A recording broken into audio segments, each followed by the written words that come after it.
Dans une vidéo précédente, on avait, je ne sais pas si vous vous souvenez, regardé un petit peu à quoi ressemblaient les différentes couleurs, comment on les gérait dans Elementor et dans WordPress. Aujourd'hui, j'aimerais qu'on parte d'une image pour définir de nouvelles couleurs. En effet, c'est une nouvelle option que propose Elementor, plutôt pas mal, pour nous aider à, entre guillemets, choisir des couleurs complémentaires. C'est intéressant quand vous êtes en recherche graphique, que vous avez peut-être par exemple un logo, ça va pas être le cas ici puisqu'on a vu que c'est une photo qu'on va utiliser, mais pourquoi pas utiliser ça en tout cas à partir d'un logo par exemple pour définir des couleurs complémentaires. On voit ça ensemble, donc si vous êtes prêts, c'est parti.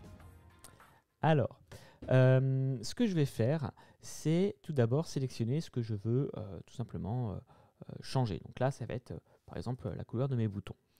Donc, en cliquant sur ici, je souhaite sélectionner une couleur d'arrière-plan, voilà, donc celle-ci par exemple. Et en cliquant ici sur la petite pipette échantillon de couleurs et en sélectionnant une couleur, et vous voyez qu'ici, il va me proposer directement tout un échantillon de couleurs. Et ce qui est super cool, c'est qu'il va me proposer des couleurs complémentaires. Donc si là, je vais au contraire sur d'autres couleurs, alors il le fait pas, j'ai pas l'impression qu'il le fait d'un point de vue global hein, sur l'image en entier. Il ne va pas le faire par rapport à ce que je sélectionne précisément.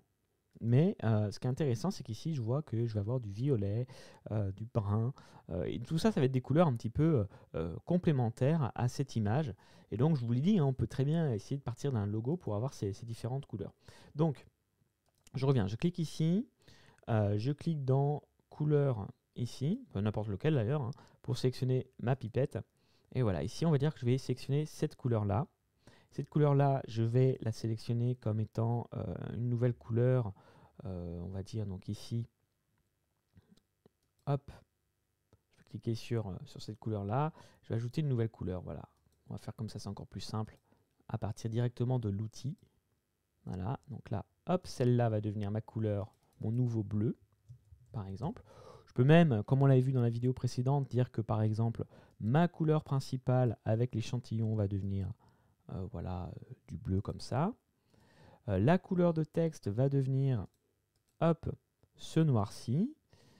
Pareil pour, alors peut-être aller légèrement différent, celui-ci pour la couleur du texte. Voilà. Et ensuite, la couleur accentuée, on va prendre par exemple ce violet. Donc là, je vais faire mettre à jour et je vais appliquer.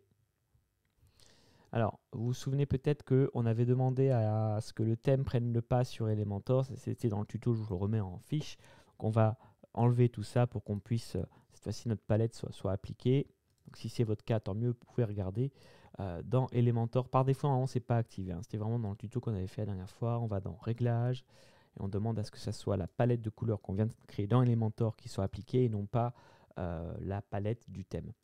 Ok, donc là, normalement, vous voyez, on a du coup bien nos petits boutons violets. Voilà. Ici, on a des titres.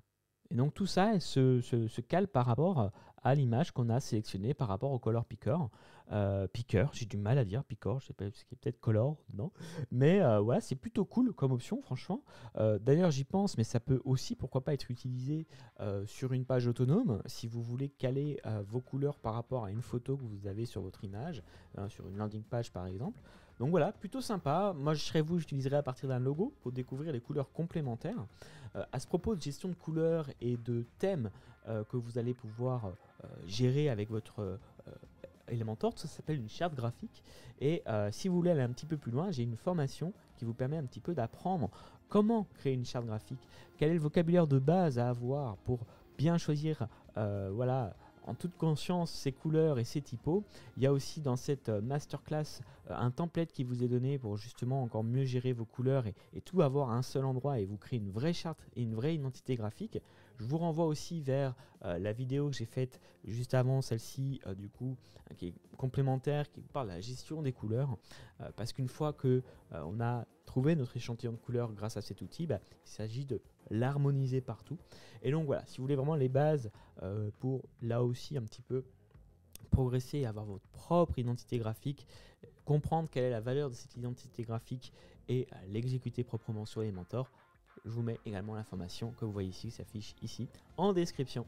Voilà, c'était Vincent Marie. J'espère que cette astuce autour de ces nouveaux outils, le Color Picker, j'ai bien dit cette fois, vous aura plu. Si c'est le cas, n'hésitez pas à vous abonner à cette chaîne. Je propose plein de tutos. Si vous n'êtes pas encore abonné, c'est bête parce que vous avez plein de tutos sur WordPress, mais également des astuces sur les outils que j'utilise conjointement à WordPress et même des astuces marketing, notamment si vous avez par exemple une communauté en ligne, que vous souhaitez vendre vos formations en ligne. J'ai plein d'astuces pour vous. Donc n'hésitez pas à vous abonner, à lâcher un petit like, un commentaire. Quant à moi, je vous dis à très vite pour une prochaine vidéo. Ciao ciao.